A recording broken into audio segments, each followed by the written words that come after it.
Hello, this is Professor Crump, and this is the Professor Crump movie review show where I review the movies that my students make.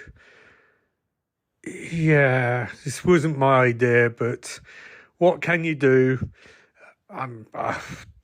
Jim, can you make sure that part's edited out? The part where I talk about how I don't want this podcast, please make sure that's edited. And then what you do is you get the hot water, you pour it into a cupful of liquid from the dishwasher detergent, you mix it around, and then what I'll be on couch, you proceed to pour it over me, and oh, bugger, Jim, you've got to remind me how this thing works, because I can't keep recording this stuff. Last week, my students were very upset and also very mocking about the issue of the buckets, and I was like, kids, it was a joke, but there's only so much I can do. I'm meant to be a lecturer, for God's sake. So Jim, please, can you edit this out of the podcast? Okay, fine. Right. Hi kids, it's Professor Crump again. Last week we covered Vanessa Doom's Becky Ballerina, which I was in class. I heard you all say that it was very much like movie Abigail. I can't do anything about that now. If you listened to last week's podcast, which you should have because it's part of the curriculum now, because you don't listen to me in class, you would have understood that I was in a very difficult situation, and also, I'm in trouble with the dean. I didn't want it to get out. I asked Jim to cut out the podcast and he told me there were technical difficulties. So Jim, please, can you fix this week's one? Because this concerns the woman who does stunts. That's the name of the movie, The Woman Who Does Stunts. Now, wait, no, sorry, that's not, what am I talking about? No, that's next week's movie. This week's movie is called The Wrong Side of the Tracks by Billy Logik. Now, we all remember Billy's previous movies, which turned out to be less movies and more porn. So Billy, this better not be a porn movie. I cannot stress to you, I've had so many conversations with faculty about the stuff that I show in class, and I've assured them that will not happen again. So Billy, I really, really, really need you to cut me a break. And when I pick this up after I've read synopsis, if this is in any way suggestive of porn, and if I show this in class and it turns out to be porn, I would be very, very, very, very, very, very upset for you, Billy. So you are on thin ice, my friend. This better not be a porn movie. Okay, so Billy's synopsis. Two men from wrong side of the tracks meet up and decide to become career criminals. They go on a murder spree. Okay, Billy, I shouldn't be laughing. Billy, you cannot afford to do this. You literally do not have the money. I'm sorry, kids, I know I shouldn't laugh, but I'm reading through a synopsis, and basically it sounds like he's trying to remake Quentin Tarantino. He's trying to remake Quentin Tarantino's Natural Born Killers. Okay, Billy, I've read you that script in class as a sample of how to write a script, because I actually think the original QT version is really, really good. You cannot just do it again. I'm reading a synopsis, and it literally, all you've done is change Mickey and Mary to Mickey and Dickie. You've literally called your characters Mickey and Dickie. Billy, I'm going to assume that you're going to do something clever with this, and I'll let you off the hook for what is blatant plagiarism, because I'm intrigued by the fact that at least this does not seem to be a porn movie. So I'm going to give you benefit of the doubt. I'm going to watch the movie, and then I'll give my thoughts. Okay, Billy.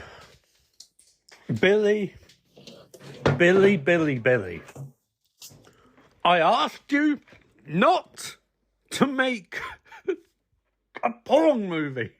I begged you not to do it. And what have you done, Billy? What do?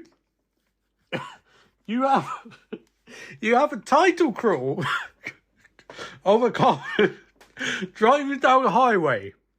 Billy, that's how you open moving. That goes for 2 minutes. And I'm thinking, Billy's learned something. This is very artistic. You've even got a local band provide music.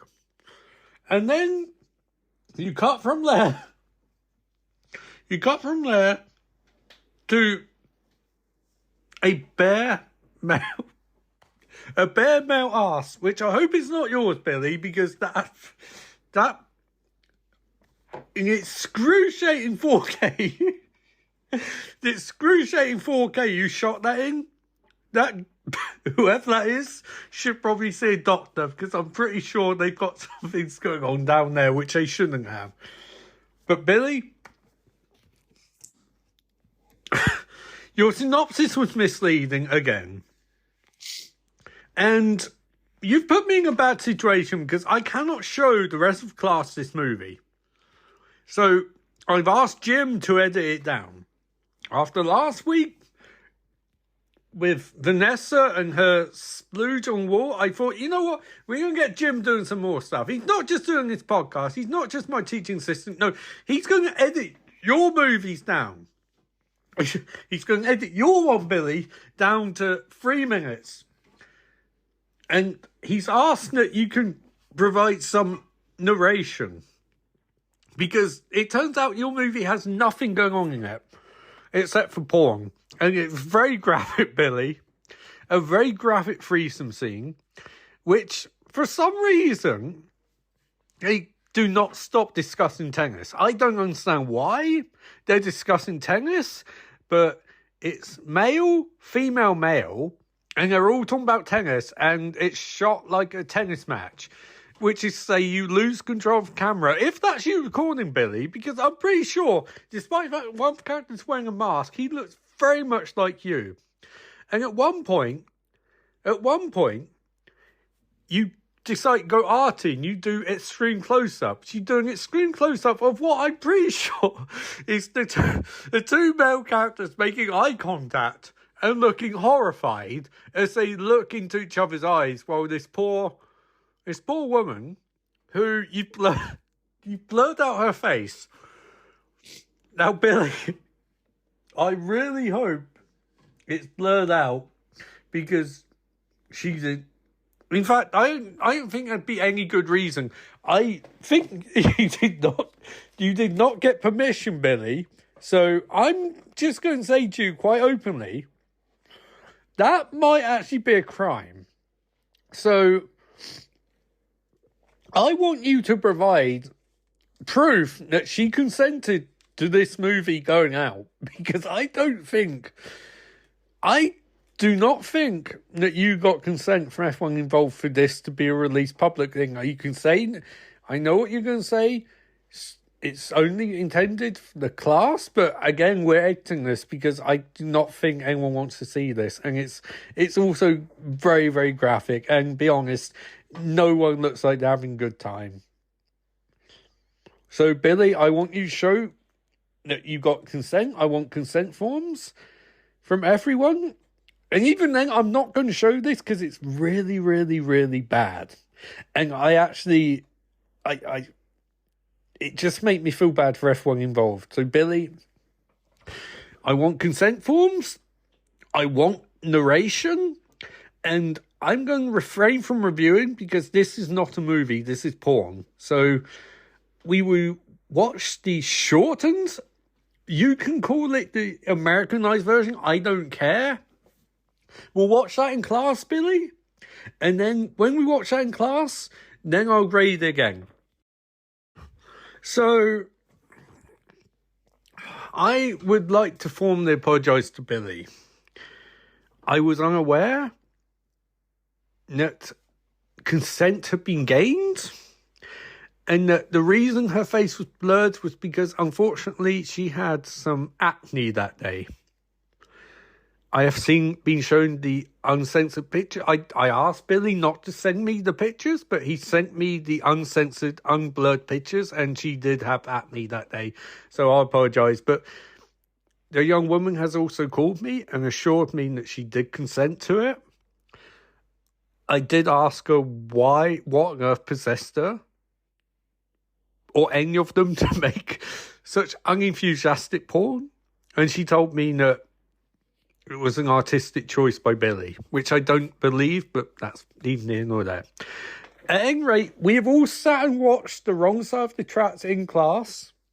And I would also like to apologise to the other students. Jim did not apparently get my message that the porn was to be cut out. But strangely, he did get a message about narration. So Billy's provided narration over the top, which is staggeringly pretentious, but I actually quite like that. But again, I'm very sorry. The only editing that was done is now it's all in slow motion. And I did ask Jim about that. He said it's something new he's trying. It's inspired by work of Zack Snyder. And I honestly, at that point, I wanted to just fire Jim, but I can't because he is the nephew of the dean. And apparently I cannot do anything to upset the dean after the events of last week. So I want to say to Billy, as a movie, this is atrocious. It's an F as a movie. As porn, it's an F too, because again, no one's enthusiastic, and the slow motion just makes it incredibly disturbing. So Billy, I'm going to be honest with you. You have to get an A with your next movie. When we come back round to you, Billy, you better get an A, because you are on thin ice, my friend. And you, unlike Vanessa, who is very good at talking to Dean, and unlike Jim, who's nephew to Dean, you do not have any leverage here. You are not allowed to make porn. You now have to submit all of your scripts to me for review. And if I find anything untoward in the script, you'll rewrite it. And I am incredibly disappointing you. Because you not only ripped off Tarantino for the synopsis, you then did not do anything in synopsis in the actual movie. You just made a really bad porn movie. So, yeah, you are on thin ice, Billy. And next week, we have Neil. It's Neil's turn. And Neil has told me that he's made a stunt movie. I don't know why he's made a stunt movie. I've told him that with his history of brittle bones, it's not a good idea. And he said, no, he's not going to be playing the main character. No, he's got his friend to play main character. And her name is Chris. So apparently Chris, friend to Neil, she is playing the main character in the movie next week. He's described it as an action comedy. I think these kids are going way above their stations, because you don't have the money to do this. But they want to make movies. What can I do? So next week we'll be watching The Woman Who Does Stunts.